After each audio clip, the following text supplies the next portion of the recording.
Conor McGregor just confronted Jake Paul and Logan Paul on the way to the Trump inauguration, and he stood on business. Jake and Logan Paul folded. I'm a little bit late to the party, but I've been somewhat busy. Initially, when the footage of this mini confrontation was released, we only seen a little snippet. Now there's been a little bit more footage of Conor McGregor, Jake Paul, Logan Paul going back and forth with each other. So if you didn't know, Conor McGregor and Logan Paul were in talks to have a boxing match with each other. It was some billionaire Indian family who were going to fund it, and apparently the payout for both Conor McGregor and Logan Paul was going to be $250 million each. Now, we knew this fight going down might have been a little bit difficult, just because Conor is under contract with the UFC still. He's still got 2 fights left. Logan Paul is under contract with the WWE. However, the UFC and the WWE are both owned by the same parent company, so there was actually a potential of this fight happening. At first, there was some initial rumours, and then Logan Paul dropped this video of Conor McGregor sending him a voice note saying, "Let's get the fight going. Here you go." Can't happen, my man. For real, this can and will happen.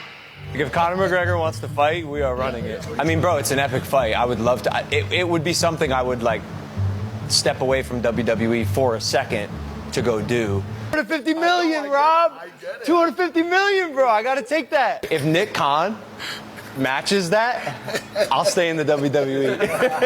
I think he's trying to pressure Dana into making it happen because he's owned by the UFC. Like, he can't fucking let alone fight without them knowing. Now, the problem is Conor McGregor was trying to hype this fight up on social media. He was calling out Logan Paul left, right and centre, and Logan stayed silent. So if Logan really wanted this fight, why didn't he say anything when Conor McGregor was trying to hype the fight up to try and build some momentum behind it? So for a few weeks, everything went quiet. There was no more talk about this fight for some reason. But then again, this is Conor McGregor we're talking about. Conor's got around 30 fights lined up, but no sign of fighting. So, you know, this is how he rolls. He'll call someone out and then nothing ever happens. So anyway, then it was the Trump inauguration, and someone thought it was a really great idea to put Conor McGregor on the same bus with Logan Paul and Jake Paul, all their family and all their teammates and friends. So Conor was rolling solo by himself on this coach with Jake and Logan's entire entourage, and it made for a pretty funny interaction. And here's a controversial opinion. I kind of like coked up Conor. I think I've now well and truly accepted the old Conor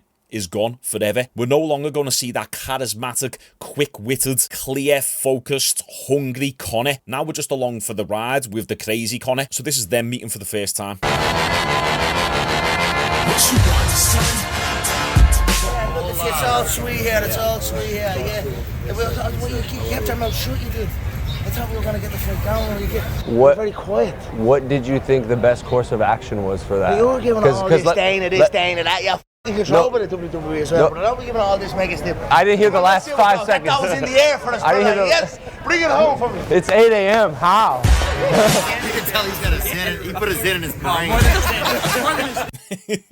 Oh, you gotta love it. Conor straight up said, thought we were gonna get the fight going. Why did you keep your mouth shut? Logan says, what do you think the best course of action would have been? Do you really need someone to tell you, Logan? Build and hype up the fight. I know a lot of people are against this fight. I get it. A lot of people want to see Conor McGregor back in MMA, myself included. But if Conor's going to fight Logan Paul, I'm going to take Conor to win that fight, and I will happily pay to watch Conor destroy one of the Paul brothers. 100%. Let's not lie to ourselves here. It's a bit of entertainment. So Logan, if you really wanted the fight, why didn't you say anything? Another thing I hate is that Conor McGregor was actually being quite sound in this clip. And look at Jake Paul trying to be all hard. Conor's giving them a wink saying, hey, it's all sweet here. You know, let me shake your hand. It's all good. It's all good. And look at the reception that he gets from the Paul brothers. Jake beats a 50-year-old Mike Tyson, and now he thinks he's the man and thinks he could take on Conor McGregor. But look at Jake with his mean mugging. What a divvy, trying to be the alpha in the situation. Then Conor reads that and he takes a step back and he steps right up into Logan Paul's face.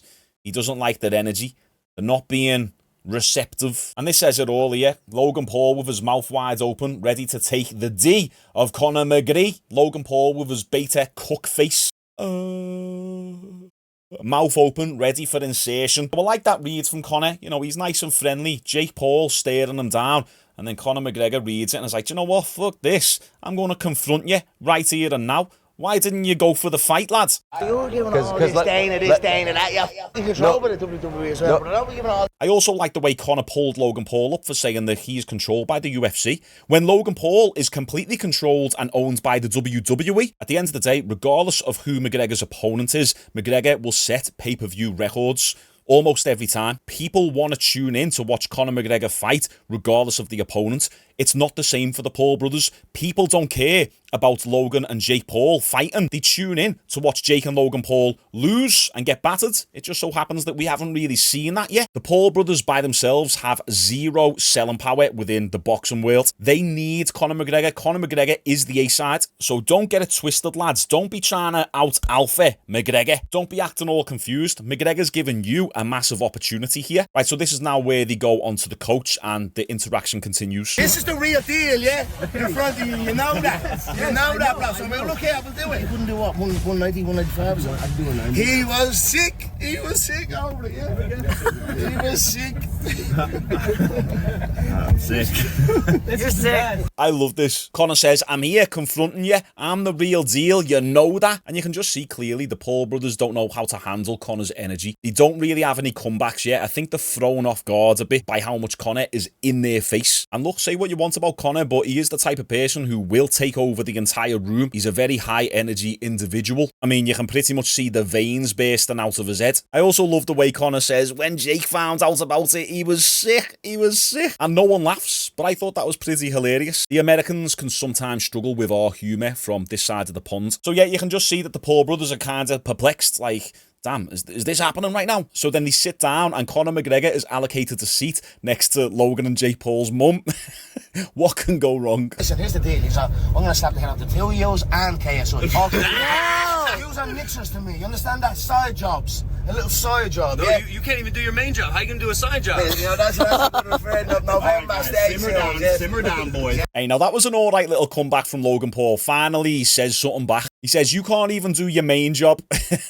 So that's a little W for Logan there. And then McGregor, he's kind of hard to understand, but it sounds like he says something about November. I might be wrong. I haven't got the best hearing. I am a little bit deaf from all the years working in bars. But it does sound like he says something about November there. Now, considering that we're in January, if McGregor is planning on fighting in November, fucking hell, lads, that's a long time away. Can we see something sooner, please? And look, one thing I do like about McGregor is he's a master marketer. He always keeps his name relevant. He knows how to piggyback off other people's attention and success, which there's nothing wrong with doing, by the way. That's just marketing 101. At the end of the day, if he wasn't making any noise whatsoever and was just in the background and no one heard from him, he would be less relevant, and then his name would have less pulling power if he does decide to fight again. Whereas now, if he does decide to fight again, there's going to be a lot of people who are still going to be tuned into him because he is always in the news and he's always finding ways to tie himself to these influencers or champions within the UFC, or now even the bare knuckle fighters, Mike Perry, Jeremy Stevens on the weekend. Now Logan Paul also has another little comeback for Conor. Bro, it's crazy being on a bus with you, Yeah, bro. If there's a dolly, bro, we'd be going through a window.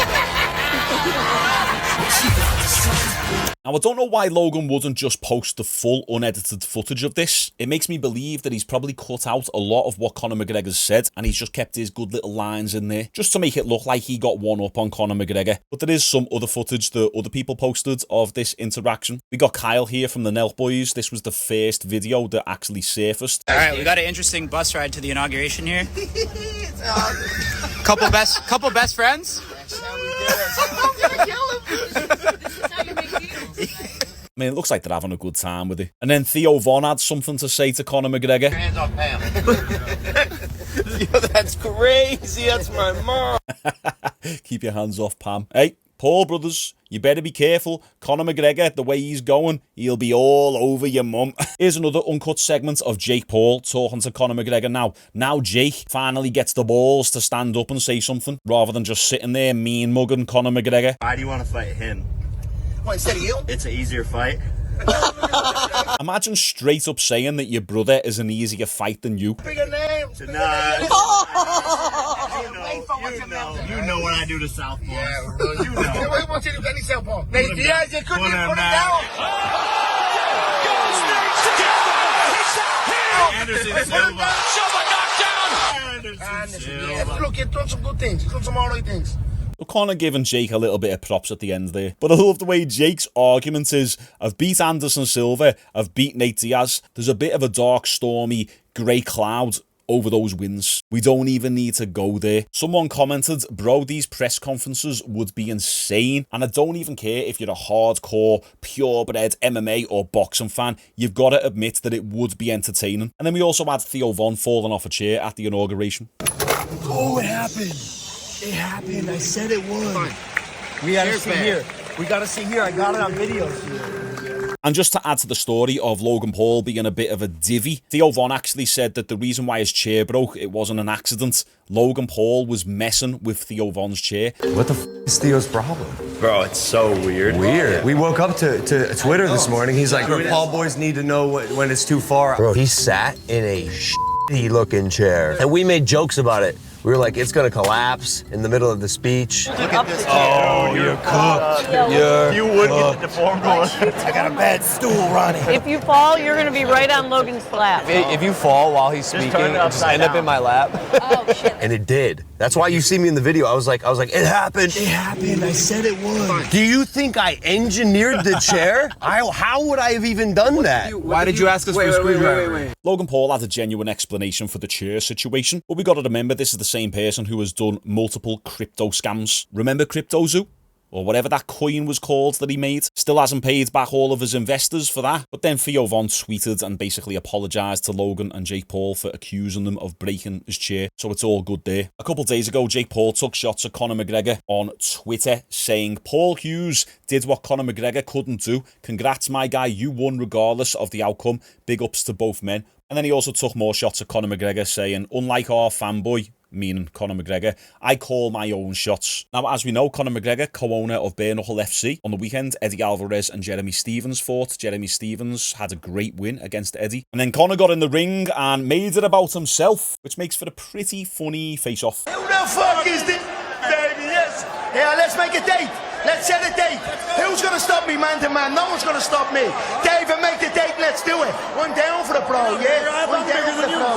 Let's go. Let's fucking do it. Hey, bleed, baby. Just bleed. One more time for Jeremy Little. You gotta love the energy Conor brings, but once again, just another marketing ploy. Now, immediately after the Jeremy Stephens and Eddie Alvarez fight, Conor did an interview with the Schmo, and the Schmo asked, what happened with the Logan Paul fight? You just came from the inauguration. You sized up both the Paul brothers, Logan and Jake Paul. You called them side quests. We know what it's all about. What's your reaction? They're posting it all over the internet. You know, it is what it is. The UFC just aren't into it. I had the offer was there on the table in writing. You know, both athletes will say he's not a fighter, but whatever. Both athletes under the TKO banner. UFC, WWE, both rising up. You know, the stock price of TKO holding group through the roof. New market in India opened up and booming. It was business savvy and business sense to make the fight happen, or should I say, the glorified spar happen. And in between this waiting period that we find ourselves in before I can get back to the octagon, it made perfect sense on the calendar to go ahead with it. The UFC went into it. I'm not sure the WWE what their interest in was. I just knew the UFC weren't into it, you know. And what's his name? The other Logan. He just kept quiet. He didn't say nothing. I was like, mate, you need to say something. You need to open your fucking mouth. I wasn't talking to him directly. He put up this video and edited it like I'd send him a voice note. I was talking to the fucking crowd that was the Ambani royal family of India, and then they were sending it to him. And I was like, mate, it's basically trying to get him to get going. I had no problem doing that. And to be honest, I'd have done it either way. Just set the date. One of these days, you just hear my music come onto the stage here in Bare Knuckle Fight Championship. And now I come with me fist wrapped with no gloves and a fight out of nowhere, no promo, no nothing, just fighting a random fight in a car. That could be where my future holds. You said it was Logan, not Jake. It was going to be the boxing match in India, yeah? It was always Logan. 2 TKO fighters. They don't really. The Ambani family and the advisors for them, they were shrewd. They understood. I am a UFC fighter. He is a WWE football. Both to get one without the other, and it would be difficult. So it was always Logan. Yeah, for sure. It was always Logan, and I like it. I am more inclined now for this influencer, fucking whatever you call it, because it's astronomical money, Shaun. It's astronomical, the figures. So, you know, who was our Jake, Logan, and fucking KSO. I like the three of these guys. And then all the other ones that are tussling around. It's an interesting little side pocket branch, we'll call it. Yeah, stuff that don't me suck. And out I go. Conor McGregor doing a random Bare Knuckle FC fight with no promotion. I'll believe it when I see it. But I like what he said there about the influencer fighting. There's a lot of money in it, and the reason being is because a lot of these influencers who have already got millions of followers, they're bringing a lot of that audience with them, whereas fighters within the UFC, often they're starting with like 5k, 10k, 20k followers, and it's the same for boxing as well. A lot of these boxers on the come up, they don't really have the audience, so there's obviously going to be less money coming in. But the reason why influencer boxing has done pretty good, and you've got professional MMA fighters and boxing fighters who are interested in doing it, is because the money's there. And at the end of the day, if you're offered 20 grand for a professional boxing or MMA fight, or 500 grand for an influencer fight, put yourself in their shoes, you'd want to take the 500 grand, set your family up for life, be able to put loads of money away, buy a house, whatever you want to do with that money. And all you got to do is fight once, as opposed to 20 times just to be able to build your name up, to be able to command 500 grand for the fight. So I get the logic behind it. But anyway, that's this whole storyline explained. You guys comment all your thoughts down below. YouTube thinks you'll like this video. Here's a video from my fitness channel. Take your pick, and I'll see you tomorrow.